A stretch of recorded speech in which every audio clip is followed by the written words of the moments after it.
हाय, मैं सत्यम बिश्नोई।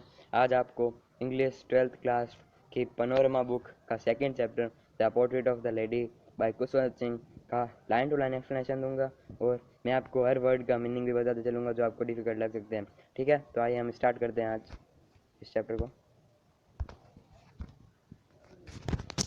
तो आप देख सकते हैं कि मैंने पहले पेज पर ही आपको आपके लिए सारे वर्ड मीनिंग छोड़ रखे हैं जो आप इजीली पढ़ सकते हैं, और ये मैं आपको बताते हुए भी चलूँगा साथ में, और आप देखते रहिएगा। और ये आप वीडियो रोक के भी इनको देख सकते हैं। ठीक है, तो हम नेक्स्ट पेज पे चलते हैं। हम पढ़ते हैं the portrait of the lady. मतलब इसका पोर्ट्रेट का मतलब होता है चित्र, एक एक महिला का चित्र। कुशवंत सिंह इसके अंदर अपनी दादी माँ का चित्र बताएंगे हमें। अब हम थोड़ा कुशवंत सिंह के बारे में पढ़ लेते हैं। Khushwant Singh is one of the most celebrated authors of India. Khushwant Singh मतलब कुछ मुख्य लेखकों में से रहे हैं, भारत के मुख्य लेखक।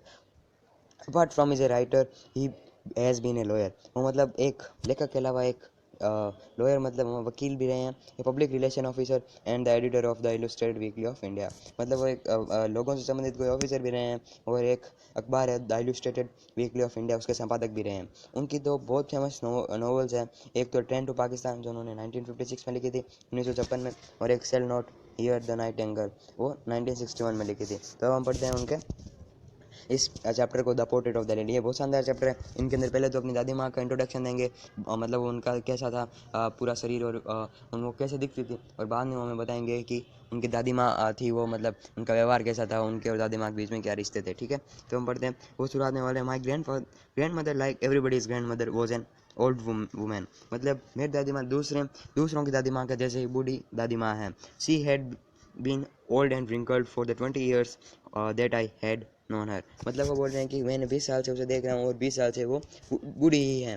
People said that she had once been young and pretty and had given a husband, but what was hard to believe, मतलब that was hard to believe, मतलब जो ऑथर है उसको अपनी दादी माँ पर को लोग कहते थे कि वो एक और जवान और खूबसूरत विवाह करती थी, पर ऑथर को ऐसा नहीं लगता क्योंकि वो 20 साल से उन्हें बूढ़ा ही देख रहा है। My grandfather's portrait hung above the mantelpiece in the drawing room. मतलब उसके दादाजी का चित्र टंगा था उनके अंगीठी, मेंडल पीस मैंने बताया था, उसके अंदर शब्दार्थ के अंदर अंगीठी के ऊपर उनके एक कमरे के अंदर टंगा था। He wore a big turban and loose fitting clothes. मतलब उन्होंने बड़ा सा, मतलब ऐसा एकदम ढीले ढीले कपड़े पहन रखे थे, और एक साफा पहन रखा था। His long white beard covered the best part of his chest and he looked at least 100 years old। मतलब उनके जो दाढ़ी थी वो उनकी छाती से भी लंबी थी, और वो 100 साल के लग रहे थे। He did not look the sort of person who would have a wife और चिल्ड्रन। वो उस प्रकार के सॉर्ट ऑफ, मतलब उस प्रकार के आदमी नहीं लग रहे थे जिनके बच्चे या पत्नी हो। He looked as if he could only have lots and lots of grandchildren. ऐसा लग रहा था कि इनके सिर्फ पोते ही पोते हैं, उनके कोई वाइफ और चिल्ड्रंस नहीं है। As for my grandmother being young and pretty that the thought was almost revolting. जिस प्रकार उसको अपनी दादी माँ का जवान लगने वाली बात और विश्वास नहीं होता था, उसी प्रकार उसके दादाजी के पत्नी और बच्चे होने पर भी विश्वास नहीं होता था। She often told us of the games she used to play as an child. मतलब ऑफन मतलब प्राय कर, वो उसकी दादी माँ उनको वो गेम्स बताती थी जो अपने बचपन में खेलती थी। This seemed quite absurd and undignified on her part, and we treated it like the fables of prophets she used to tell us। जो गेम दादी माँ बताती थी वो उनके समय के थे, तो लेखक को अपसर्ड मतलब गौरवहीन और बेस्वाद लगते थे, और वो ऐसे लगते थे जैसे कि वो कोई पत्थर से गेम खेल रहे हैं, ऐसा उसे बोरिंग लगता था सब कुछ। She had always been short and fat and slightly bent. वो हमेशा छोटी कद की और थोड़ी मोटी और थोड़ी सी झुकी हुई रहती थी। Her face was a criss cross of wrinkles running from everywhere to everywhere. उनके पूरे मुंह पर झुर्रियाँ ही झुर्रियाँ थी। No we were certain she had always been we had known her. मतलब जब से वो उन्हें देख रहे हैं उनके चेहरे पर झुर्रियाँ ही झुर्रियाँ देख रहे हैं, और पूरे शरीर पर भी झुर्रियाँ हैं अब तो। Old so terribly old that she could not have grown older and she stayed the same as for 20 years। जब से वो 20 साल से उन्हें देख रहे हैं तो ऐसा लग रहा है उसे कि वो कभी बूढ़ी नहीं हुई, जैसी थी वो वैसी ही है। मतलब पहले जितनी बूढ़ी थी अभी भी उतनी बूढ़ी है। she could never been pretty but she was always beautiful। मतलब वो ऑथर को ऐसा नहीं लगता कि वो कभी खूबसूरत थी, पर उसे ऐसा लग रहा है कि मतलब वो कभी ब्यूटीफुल थी। ठीक है। She hobbled about the house in spotless white with one hand resting on her bed to balance her stoop on other telling the beads for of her rosary। मतलब जो बता रहे उनकी दादी माँ के स्टूप मतलब कुबड़ था, तो उनके एक हाथ तो अपना कुबड़ पे रखती थी और दूसरा हाथ माला पे, रोजरी मतलब माला होता है, तो वो अपनी माला की जो मोतियाँ हैं उनको घुमाती रहती थी और भगवान का नाम लेती थी। her silver locks were scattered untidily over her pale puckered face and her lips constantly moved in inaudible prayer। मतलब उनके जो एकदम उनके एक चांदी जैसा उनके जो झुर्रियाँ थी वो चांदी जैसी लगती थी उसको, और उनका पूरा चेहरा पीला पड़ चुका था, तो वो एक चांदी जैसी लग रही थी पूरे पीले चेहरे पर। और वो हमेशा उनका जो जीभ है ना वो भगवान के नाम इनऑडिबल मतलब जिस प्रार्थना को सुना नहीं जा सकता उसमें हमेशा चलते रहते थे। Yes she was beautiful, she was like the winter landscape in the mountains an expanse of pure white serenity breathing peace and contentment. वो अब अपनी दादी माँ की तारीफ कर रहे हैं, वो कह रहे हैं कि वो हमेशा से ही मतलब एकदम खुश मिजाज रही है और एकदम अच्छी महिला रही है, क्योंकि वो उनका चेहरा ऐसा लग रहा था कि उसे कि ना कोई एकदम एक ऐसा स्थान लग रहा था जो पूरा बर्फ़ से ढका हुआ हो और उसके ऊपर पहाड़ हो और वहाँ पर एकदम शांति ही शांति हो। My grand mother and I were good friends. वो अपनी दादी माँ और अपने बारे में बात कर रहा है कि वो दोनों अच्छे दोस्त थे, और my parents left me with her and they went to live in the city and we were constantly together. मतलब उसके घर वाले थे, मतलब पेरेंट्स माता पिता उसे छोड़कर बाहर विदेश मतलब बाहर कोई सिटी में चले गए थे और उनको वहीं छोड़ के चले गए थे। She used to wake me up in the morning and get me ready for school. मतलब वो उसे सुबह उठाती थी और अपने साथ स्कूल लेके जाती थी। अब आप सोच रहे हैं वो खुद भी स्कूल क्यों जाती थी, तो मैं आपको आगे बताऊंगा। She said her morning prayer in the monotonous sing. मतलब मोंटोनियस का मतलब होता है नीरज, मतलब वो song while she bathed and dressed me in hope that I would listen and get to know it by heart। मतलब वो उसकी दादी माँ उसे वो प्रेयर सुनाती रहती थी जब वो उसे तैयार करती थी या नहाती थी, ताकि वो ऐसा सोचते थे कि उसका जो ये पोता है ये सीख सके पोएम को। I listen because I loved her voice but never bother to learn it. मतलब वो हमेशा हमेशा ही उनकी वो जो प्रेयर थी उन प्रार्थना थी उनको सुनता था, क्योंकि वो उनकी आवाज़ को पसंद करता था, ना कि उससे याद करने की कभी कोशिश नहीं करता था। Then she would fetch my wooden slate which she had already washed and plastered with yellow chalk a tiny earthen ink pot and a red pen, tie them all in the bundle and hand it to me। मतलब वो उन सबको एक साथ जो एक slate थी उसकी मतलब वुडन स्लेट लकड़ी की एक पट्टी थी उसके ऊपर वो एक येलो कलर की चौक पोत देती थी, प्लास्टर मतलब पोत देना, फैच मतलब ले आना, और tiny earthen pot ink pot मतलब एक जो मिट्टी के घड़े होते हैं उसी प्रकार उसकी जो इंक का एक पोट था, मतलब एक घड़ा था छोटा सा, और उसके अंदर वो रेड पेन उसको दे दी थी और सबको एक साथ बांध कर उसके हाथ में पकड़ा देती थी। After a breakfast of thick stale chapati with a little butter and sugar spread on it we went to school। she carried 7 stale chapatis with her for the village dogs. मतलब स्टाइल मतलब होता है बासी, मतलब वो अपने जो एक मोटी वो उसकी दादी माँ थी उसे एक मोटी रोटियाँ बना दी थी जिसके ऊपर वो जो सुबह उसका जो ब्रेकफास्ट होता था उसके अंदर वो उन्हें उसे चपाती को खिलाते थे, जिसके ऊपर वो घी और थोड़ी सी चीनी गिरा गिरा कर उसे खिला देती थी, और वो थोड़ी सी बासी रोटियाँ कुत्तों के लिए भी ले जाते थे। My grandmother always went to school with me because school was attach to. मैंने आपको बताया था कि वो उसकी दादी माँ उसके साथ स्कूल जाते हैं, क्योंकि जो स्कूल था ना वही उसका मंदिर था। The priest taught us the alphabets and the morning prayer. मतलब प्रिस्ट मतलब पुजारी, उनको जो पुजारी था वही अल्फ़ाबेट मतलब ये जो क्या क्या खड़े होते हैं और ये स्वर और ये सब सिखाता था, और वही उन्हें प्रार्थना करवाया करता था। प्रिस्ट मतलब पुजारी जो टेम्पल का था वही। while the children sat in rows on either side of the veranda singing the alphabet or the prayer in chorus। चौरस का मतलब होता है समूह गीत।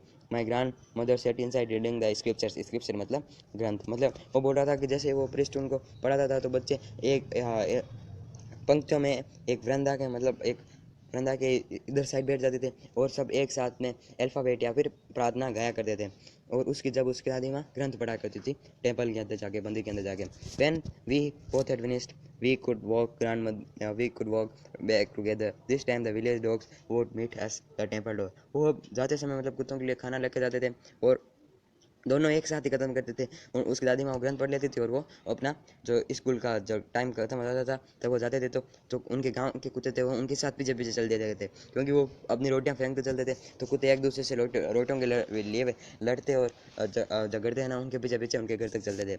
हम इस अगले पैराग्राफ में, when my parents were comfortably settled in the city they sent for us that was a turning point in our friendship. मतलब उसके जब घर वाले एकदम सिटी के अंदर एकदम सेट हो गए, तो उन्होंने उनके लिए बुलावा भेज दिया। सेंट फॉरेस्ट मतलब बुलवाना या बुलावा भेज देना। तो उनके एक टर्निंग पॉइंट मतलब एक घुमाव आ गया दोस्ती के अंदर कि अब उनके दोस्त ज़्यादा पक्के नहीं रहेगी, उसे ऐसा लग रहा था। All the we shared the same room, my grandmother no longer came to school with me, I used to go on English school in motor bus. वो उनका कमरा तो सेम था उसकी और दादी माँ के, पर वो भी स्कूल उसके साथ नहीं जाती थी, क्योंकि एक वो इंग्लिश स्कूल में पढ़ता था और वहाँ की एक बस उससे लेने आती थी।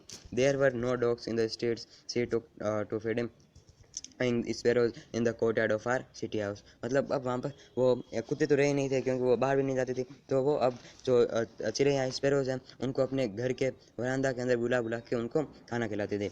As the years rolled we saw less of each other. For some time, she continued to wake me up and get me ready for school. When I come back, she would ask me what the teacher had taught me. मतलब अब साल बीतते गए और मतलब साल बीतते गए और उसे ऐसा लग रहा था कि उसके अब दोस्त ज़्यादा पक्की नहीं रही, पर उसकी दादी माँ कभी कभी उसे उठा देती थी और उसके स्कूल के लिए रेडी कर देती थी। और जब वो वापस आता था कभी कभी उसे पूछ लेते थे कि उसके शिक्षक उसे क्या पढ़ाते हैं, तब वो बताता कि I would tell her English words and little things of Western science and learning, the law of gravity, Archimedes principle and the world being round etc. मतलब उसे इंग्लिश में बताते थे तो वो इंग्लिश में कुछ शब्द बोल देता था और वेस्टर्न साइंस के भी कुछ चीज़ें पढ़ाते थे, जैसे कि ग्रेविटी गुरुत्वाकर्षण का नियम, आर्किमिडीज का नियम और हमारे आसपास का संसार। इस प्रकार उसकी स्कूल पढ़ाई होती थी। This made her unhappy, she could not help with my lessons. मतलब वो ना कुछ हो जाती थी क्योंकि वो अब उसके अंदर उसे हेल्प नहीं कर सकती थी, क्योंकि उनके बारे में उसे कुछ भी नहीं आता था। She did not believe in the things they had taught at English school, I was distressed that there was no teaching about gods and scriptures. मतलब उसे ऐसा अच्छा नहीं लगता था कि उसको इंग्लिश स्कूल में जो पढ़ा रहे हैं, क्योंकि उसे तो उसी में संतुष्टि थी कि उसे भगवान और ग्रंथों के बारे में पढ़ाया जाए, जो कि इंग्लिश स्कूल में नहीं होता था।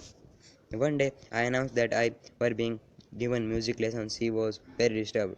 मतलब उसने अपनी दादी माँ को बताया कि ना मेरे को आज म्यूज़िक के बारे में सिखाया गया है। तो उसकी दादी माँ को बहुत बुरा लगा, क्योंकि to her music was has lewd association. It was the monopoly of harlots and beggars and not meant for gentle flock. मतलब उनके लिए म्यूज़िक का उन्हीं से संबंध था। ल्यूड मतलब संबंध होना, जो कि एकदम गरीब या भिखारी है वही सिर्फ गा सकते थे। जेंटल फ्लॉक का मतलब बुद्धिमान लोग, वो बुद्धिमान लोगों के लिए उसका मतलब नहीं था। She said nothing but her silence mean disapproval, she rarely talk to me after that. मतलब वो कभी कुछ उसके मौन रही उनके बारे में। जब उसने म्यूज़िक के बारे में बताया तो उनका मौन ही मना था और वो कभी कभी उससे बात करती थी। When I went to university, I was given a room of my own. जब वो एक यूनिवर्सिटी के अंदर पहुंचा तो उसको खुद का कमरा दे दिया गया। The common link of the friendship was snap. अब उनके एक ही कमरे में थे पहले तो, पर अब उनका जो एक ही रिश्ता था वो टूट गया। स्नैप मतलब टूट जाना। My grandmother accepted her seclusion with resignation. उसकी दादी माँ ने ये आसानी से स्वीकार कर लिया। She rarely left her spinning wheel to talk to anyone. From sunrise to sunset, she sat by her wheel spinning and reciting prayers. मतलब वो पूरे दिन चरखे पर टाइम बिताती थी और पूरे सुबह से लेकर शाम तक उसी पर रहती थी और अपनी जो प्रेयर्स थी, प्रार्थनाएं थी, वो गाती रहती थी। Only in the afternoon she relaxed for a while to feed the sparrows. और वो आफ्टरनून में दोपहर के अंदर चिड़िया को खाना खिलाने के लिए एक बार रुकती थी। While she sat in the veranda breaking the bread into little bits, hundreds of little birds collected around her creating a veritable bedlam of chirping. मतलब जब वो ऐसा करके नीचे बैठती थी तो एक शोरगुल मच जाता था चिड़िया का वरांदा के अंदर, सभी छोटे मोटे बर्ड्स का। Some came and perched on her leg, other on her shoulders, some even sat on her head. She smiled but never shooed them away. मतलब कुछ तो उनके पैरों में बैठती थी, कुछ कंधों पर, कुछ तो उनके सिर पर भी बैठ जाती थी, फिर भी वो हमेशा हंसती थी और वो कभी भी उनको वहाँ से उड़ाया नहीं करती थी। शूड अवे मतलब उड़ा देना वहाँ से। I used to happiest, it should to be used happiest half hour of the day. मतलब वो उनका दिन का सबसे बढ़िया आधा घंटा होता था जब वो चिड़िया के साथ अपना समय बिताती थी। तो हमारा last page, when I decided to go abroad for further studies. जब लेखक ने निश्चय किया विदेश जाना, तब वो मतलब I was sure my grand mother would be upset. उसे लग रहा था कि उसकी दादी माँ नाराज़ होगी। I would be away for 5 years and her age one could never tell but my grandmother could. मतलब उसे लग रहा था कि उसकी दादी माँ मना कर देगी और उदास हो जाएगी और उसे उसे 5 साल के लिए बाहर जाना था, पर उसे लग नहीं रहा था कि उसकी दादी माँ 5 साल तक रहेगी, क्योंकि उसे डर लग रहा था कि उससे आने से पहले ही वो चली ना जाए। She was not even sentimental. मतलब वो उदास भी नहीं हुई उसके जाने पर और उन्होंने हाँ भर दी। She came to leave me the railway station but did not talk or show my emotions her lip moved in prayer, her mind was her in prayer. मतलब वो उसको छोड़ने के लिए स्टेशन पर आई, पर उसका उनका पूरा दिमाग और उन्होंने कुछ भी भाव प्रकट नहीं किया, उनका पूरा दिमाग अपनी प्रार्थना पर ही टिका हुआ था। हर fingers were busy telling the beads of her rosary. Silently she kissed my forehead, and when I left, cherished the most imprint as perhaps the last sign of the physical contact between us. मतलब जब वो उसे जाने के लिए तैयार था तो उन्होंने उनके सिर पर फोरहेड मतलब सिर होता है, और किस मतलब चुनना आपको पता ही है, और आई चेरिस्ट मतलब उनको संजो कर रखना। मतलब जब उन्होंने उसके सिर पर किस किया तो वो अब उसको संजो के रखा, क्योंकि वो उनका लास्ट, उसे लग रहा था कि फिजिकल कांटेक्ट होगा, कि एक दूसरे से वो लास्ट ही मिल पाएंगे। But that was not so. After 5 years I come back home and she met met by her at the station. She did not talk a day older, look a day older. She still had not time for words. मतलब वो 5 साल के बाद आया तो उसे वैसी की वैसी लग रही थी जैसी वो पहले थी। वो 1 साल भी बूढ़ी नहीं लग रही थी उसे, और वो उनके पास अब भी शब्दों के लिए समय नहीं था, और वो उन्होंने उसे अपने बाहों में जकड़ लिया। क्लैश मतलब जकड़ लेना, और अपनी और उसको जब जकड़ा तो उसे लगा उसको ना उनकी जो प्रार्थना थी उसके शब्द सुनाई दिए।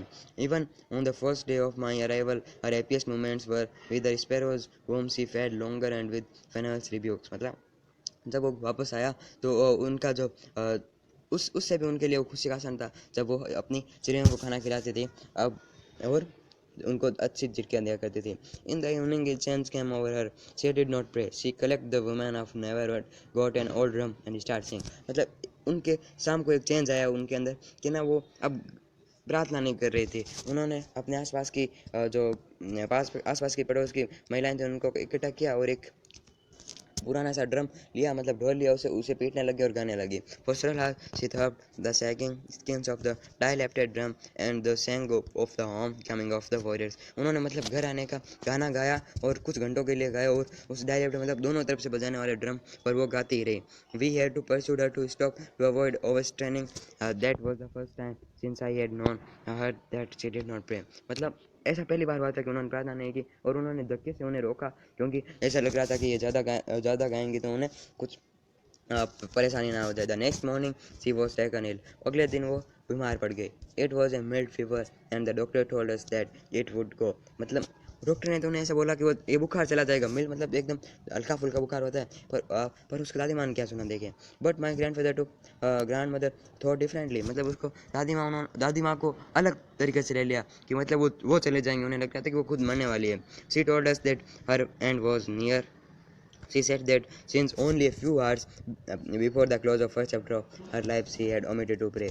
मतलब उन्हें लग रहा था कि वो अब जाने वाली है, वो मरने वाली है, उनके जिंदगी के कुछ ही क्षण बाकी रहे हैं, तो उन्होंने हम सबको रोका और अपने प्रार्थना करने लगी। She was not going to waste any time more time talking to us। वो अपना समय व्यर्थ नहीं करना चाहती थी उनसे बात करके, वो अपने गाने लगी प्रार्थना। We protested but she ignored our protest. मतलब उन्होंने विरोध किया, पर उन्होंने जो उनकी दादी माँ थी उनको इग्नोर कर दिया, मतलब उनकी तरफ ध्यान नहीं दिया। सी ले peaceful in bed praying and telling her beds. मतलब टेलिंग मतलब इधर उधर संजोना, तो मतलब वो अब चुपचाप अपने बिस्तर पे पड़ी थी और उस माला को इधर उधर संजो रही थी और अपनी प्रार्थना गा रही थी।